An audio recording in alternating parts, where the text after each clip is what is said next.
Nya dek ketek itu kok kadang ni tenju langsung pak. Nah dulu tiba ngale ke angkeknya. Salat saya dak keknya tu. Ya. Salat saya dak keknya tu. Lebih kok larinya muka napek lah saf kok larinya. Ya. Kadang anak sudah 7 tahun tu dia sudah mumayyiz. Dia boleh salat dekat orang dewasa, di samping orang dewasa. Ibnu Abbas tu salatnya di samping orang dewasa. Ini Ustaz kalau berkhitan dia Ustaz. Itu Ibnu Abbas ditanya dalam hadis sahih Muslim. Bagaimana keadaanmu ketika Nabi wafat? Kata Ibnu Abbas, saya sudah dikhitan.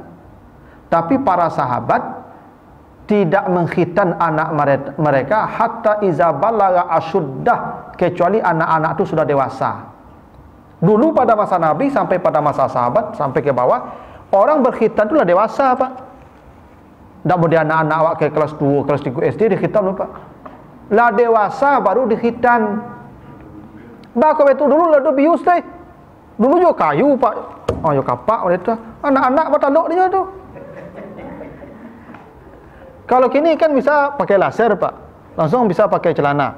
Dulu enggak. Dulu ya kayu ya tungkan, Pak. Tu potong dia tu. Tak bisa anak ketik bisa melakukan tu pasal orang sudah ada balik itu. Maka para sahabat kata Ibnu Abbas itu baru mengkhitan anak mereka setelah dewasa. Dan Ibnu Abbas, Umar bin Salamah bahkan jadi imam usia 7 tahun. Ya, itu artinya anak-anak yang belum berkhitan itu sepanjang dia bersuci, sepanjang dia berwudu, ya boleh salat di samping orang dewasa. Hingga salat jadi imam pun dia berhak dan boleh. Begitu. Ya. Jadi Bapak Ibu kalau nanti anak-anak kita masih balita, tidak usah dibawalah ke masjid. Kecuali ada anak-anak tertentu yang memang tenang. Kan ada anak-anak tertentu kok memang tenang Ibu. Letak sini muka awaknya. Kata. Bapak kalau digendong pun Bapak Ibu orang samping awak ada khusuk jeli awak lah. Ya kenapa? Digendong mana anak tu? Inya heboh sampai kau tu mah. Kata. Nah. Baik. Ada pertanyaan Pak Ibu? Pak, ada pertanyaan? Ada pertanyaan Pak? Oh, kemudian ada para jemaah itu bawa anak sini Pak. Nah, kemudian yang menegur anak itu lagi nakal. Ya. Pokoknya dalam waktu salat ya kecil saya kapaknya tuh gendong Pak ya. Kalau ndak suruh ya maknya di rumah. Atau diganti apa? Ya memang pengurus harus mengecek tuh Pak.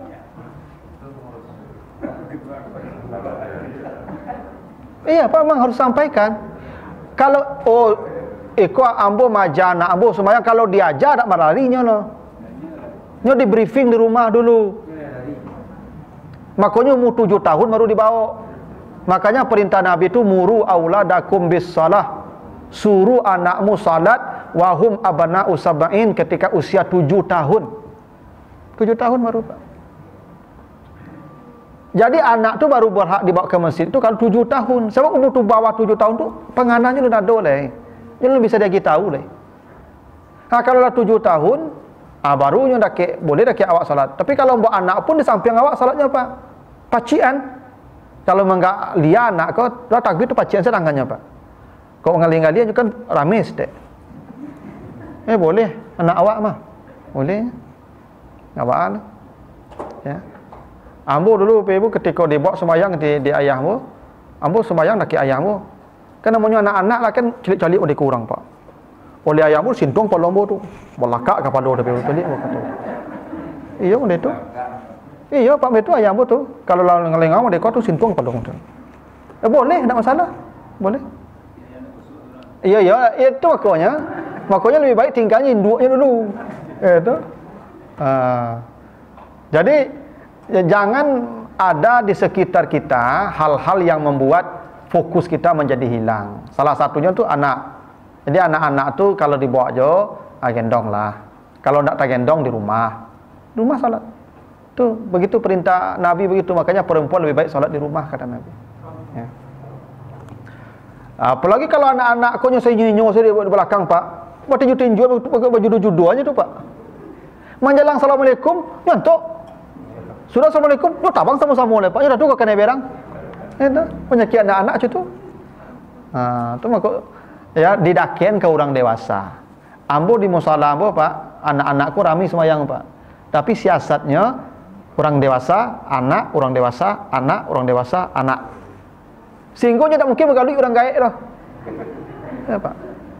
Ini maka bergaduh semua. Kalau orang gaib bergaduh dia tak mau lah, Pak Ibu. Cantik linggo mereka. Maka tenang jadinya, Pak Ibu. Oleh kerana ambo berikan penyadaran ke jamaah tu, kan ada sebagian aku yang ekstrim putih saf. Ya, Pak. Kalau ada anak ketik di samping itu putih saf. Tidak ada hadisnya. Coba cari hadisnya, tidak ada. Kalau balita betul gendong, tapi kalau sudah mumayyiz, tidak ada putus saf. Jadi imam pun dia boleh, apalagi di samping kita salat. Ibnu Abbas di samping Nabi salatnya itu. Samping orang dewasa. Ya, Ibnu Abbas itu masih kanak-kanak malah dia.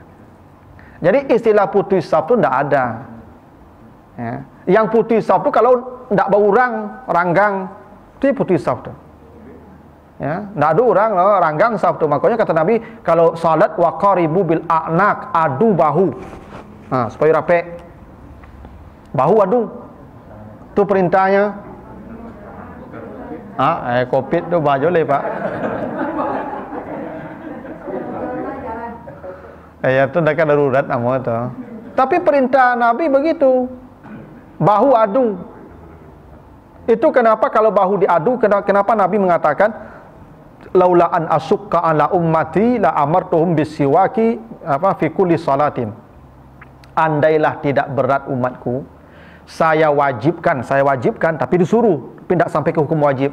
Andai tidak berat, saya wajibkan. Tapi perintah Nabi, setiap selesai salat gosok gigimu. Itu perintah Nabi itu, Pak. Siwak. Setiap salat. Setiap hendak salat. Nah, maksudnya Ibu kalau berwuduk tadi menjalankan gosok gigi itu. Setiap salat. Kenapa setiap salat diperintahkan menggosok gigi setiap hendak salat? Karena bau kabar adu. Kabar kek jurang kuah. Aku perlu dia lu angok ko. Karena apalagi subuh. Subuh tu padek tu, Pak Ibu. Untung pakai masker, Pak. Kadang-kadang sebagian jamaah aku tak sensitif. Ya, Pak. Yang sudah makan patai, sudah makan jariang, malam tak lo gosok gigi dah, Pak. Tak gigi-gigi kamu salah. Itu takbirnya kancang ambunya itu. Ya. Sujud macam tu ambunya kancangnya, Pak. Ya mana awak sawala tu mungkin ada sebagian apa-apa ada ndak kedakiknya besok semayang ni. Pasti tekan ada, Pak. Makanya digosok gigi itu. Kini lu untung pakai masker, Pak. Jadi kau ambui-ambui elo saya surang dalam melik tu. Ada untung pakai masker.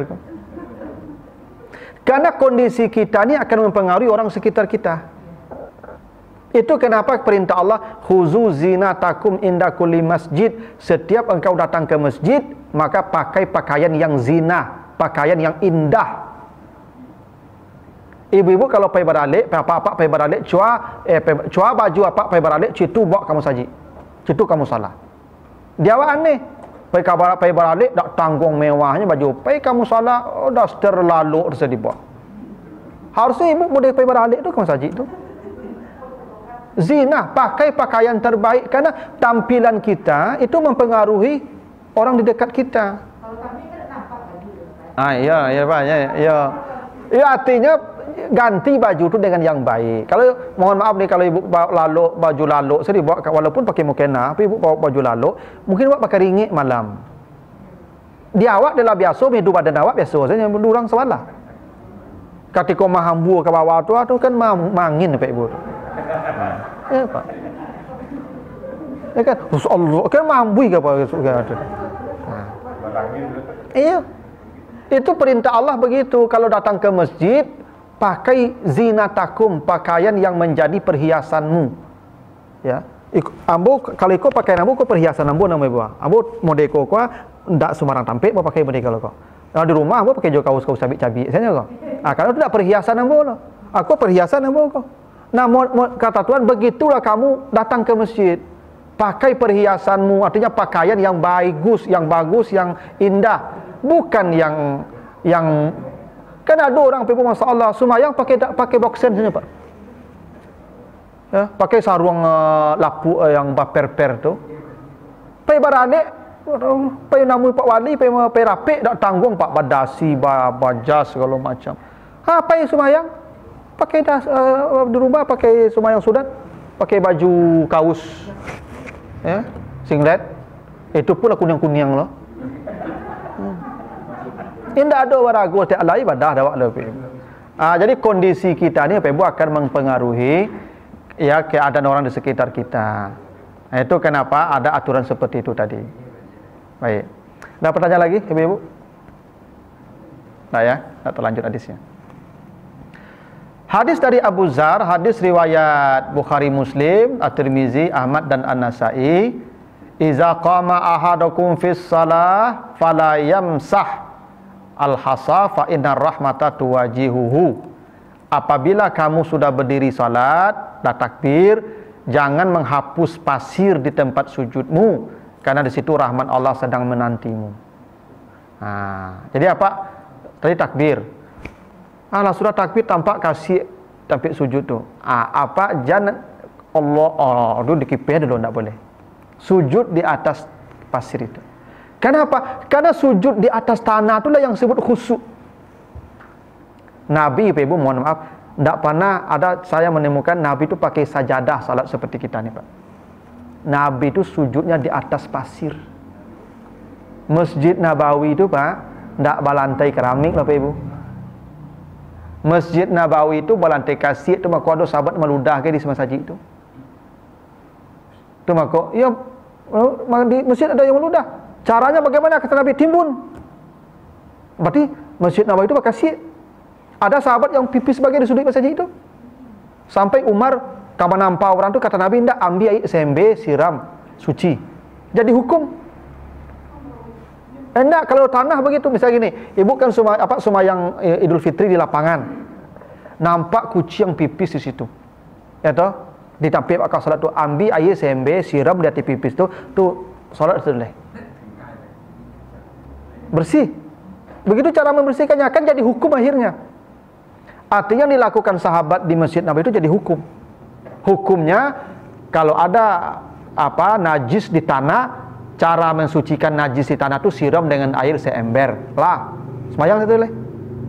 Suci. Tapi kalau di kain ada najis, 3 cara menghapusnya kan? Hilang baun, hilang aroma rasa, hilang warna. Enak. Selama masih ada yang 3 itu masih bernajis tu Pak. Tapi kalau tanah hendak siram tanah ko jo air, ado jo baun lai, tetap suci. Karena begitu mensucikan tanah. Kalau kau hendak, kalau sajadah tu hendak, harus hilang 3 tadi, warnanya hilang, rasanya hilang, baunya hilang, baunya hilang. Nah, artinya Masjid Nabawi itu Ibu sejak masa Nabi tidak ada berlantai lah Ibu. Dan sahabat sujud di atas tanah tu. Justru kenikmatan salat tu kalau kening kita berada di tanah langsung Ibu. Ayah ambo di kampung lebih sampai kini tidak tahu mula. Tapi saya tahu ambo, kalau salat di sawah Pak, dati pematang saja Pak. Tidak pakai sajadah lah Pak. Dati pematang saja sembahyangnya Pak. Sujud dan nikmat. Ya. Bahkan kalau di Parak paling diambil daun pisang Pak. Ya. Jadi Ibu, sujud di tanah itu justru di situlah kekhusyuk kan, karena khusyuk itu artinya menghinakan diri di hadapan Allah. Nah, kalau kening kita diadu dengan tanah, semakin hina terasa salat tu Ibu. Itu maka saya sarankan apa-apa Ibu, tak usah beli sajadah yang mahal-mahal. Ya. Yang standar sajalah. Kan ada sajadah aku yang cokasu Pak. Ya. Kalau sujud Pak, tabanam kepala ke dalam. Ya. Ada di beberapa masjid Pak, pengurus menyediakan sajadah itu untuk imam Pak. Ambo kalau jadi imam Pak, pas sujud kan, kalau sujud kan harus tertekan kan nengok Pak. Itu tabana matuk ke dalam tu Pak. Pas tagak kunang-kunang pandang adanya Pak. Kan namanya su imam lo nama. Ya. Salat itu bukan kemewahan Pak Ibu. Salat itu penghambaan, kehinaan. Itu kenapa kita disuruh bersujud, itu kehinaan. Maka jangan cari yang mewah-mewah dalam salat itu. Makanya ada sahabat ketika dia sakit, salatnya duduk di atas bantal. Dia sakit lalu duduk di atas bantal. Apa kata Nabi? Diambil bantal oleh Nabi.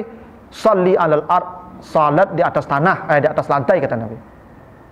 Karena kita salat itu menghambakan diri, menghinakan diri.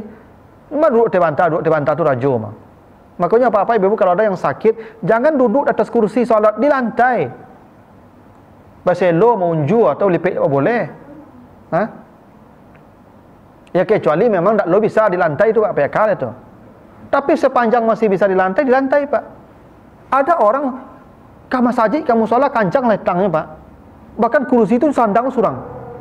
Tiba di musala di masjid, jadi kursi duduk salat Pak.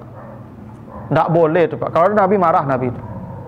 Karena duduk di kursi itu tuh orang terhormat, raja, penguasa. Kita sedang menghadapi Tuhan. Maka di lantai hamba tu di lantai duduknya di kursi tu. Kan ia kan nak budu kan? Kami hambamu, tu lu di kursi duduk. Hamba lu namanya itu. Huh? Yang hamba aku di lantai duduknya, bersimpu, berselo, tu yang hamba namanya itu. Itu. Kecuali memang tak bisa di lantai, tu aja leh. Ya mungkin kondisinya mungkin dibisu kadang, misalnya kan, nyalo bisunya tu. Ya, ada duduk di kursi, apa? Tapi di kursi kan kok bisunya di bagian belakang kan sama Pak, sama-sama parik beko tu mah. Makanya Bapak Ibu kalau misalnya Bapak Ibu pakai kursi salatnya, kalau masih bisa berdiri dulu. Nanti pas rukuk sujud baru duduk. Jangan tagak karena berdiri itu rukun salat, Pak. Ya. Berdiri itu makanya perintah salat itu aqimu, berdiri. Aqimus salat. Perintah salat itu bukan salu, bukan salatlah, aqimu, berdiri. Maka yang mampu berdiri kalau dia mampu berdiri tak mau berdiri batal salatnya. Ya. Makanya apa Ibu? Salat itu bukan kemegahan, dia kehinaan. Maka kening di tanah itu hina dan itu khusyuk. Gitu. Nah, makanya kan karpet awak kan lebih sederhana ya Pak. Kan standar kok. Aduh karpet kok ibana ampu Pak. Ya sebenarnya kok nyaman, cuman salat tak itu Pak. Ya. Salat itu penghambaan di hadapan Tuhan. Ya. Walaupun masjid itu memang diperintahkan dibersihkan. Yang diperintah Nabi itu masjid itu antunazzafu, bersihkan masjid. Lalu ya tatatayyub, engkau pakai perhiasan di masjid, apa perhiasan wangi-wangian. Dua itu perintahnya Pak. Makanya masjid dulu dibakar gaharu di masjid itu Pak. Nah, di Masjid Haram kan masih ada tuh Pak asuk-asuk enggak? Nah, itu perintah Nabi begitu. Jadi masjid musala itu harus pakai parfum. Ya kalau parfum masa Nabi itu ya gaharu, itu sunnahnya itu. Tapi kalau parfum awak yang melatu-latu itu Pak, itu menyambu-nyambu itu. Itu kalau alkohol tak boleh juga Pak. Ya. Biasanya ciri parfum pakai alkohol itu Pak, langsung tabang semerbak. Itu tanda alkohol. Tak boleh juga tuh Pak. Najis, jangan bawa masuk masjid. Alkohol. Tapi kalau hand sanitizer itu kan darurat. Jadi begitu Pak Ibu. Jadi kalau ada Bapak Ibu nanti sudah salat, ada pasir di depan tu, biarkan sujud saja di atas pasir itu. Tak apa-apa. Kecuali sebelum salat nampak dikipihan lah. Tapi dah salat, dah takbir, pas sujud tu dikipihan, tak boleh. Ya. Bahkan kata Nabi, kalau ada pasir hinggap di keningmu, jangan dihapus setelah salat. Kan ada kasih apa inggok di kaniawak serang sudah salat tu Pak, assalamualaikum, jangan dikikon Pak. Biarkan jatuh sendiri. Karena rahmat Allah di situ kata Nabi. Nah, begitu Pak. Oh, baru 2 hadis Pak Ibu ya, banyak hadisnya. Wah, setiap minggu kelimonya Pak. Panjang leh, 3 bulan leh. Ya, begitulah Bapak Ibu, mudah-mudahan ada manfaatnya. Lebih kurang mohon maaf. Subhanakallahumma wa bihamdika, asyhadu an la ilaha illa anta, astaghfiruka wa atubu ilaika. Wassalamualaikum warahmatullahi wabarakatuh.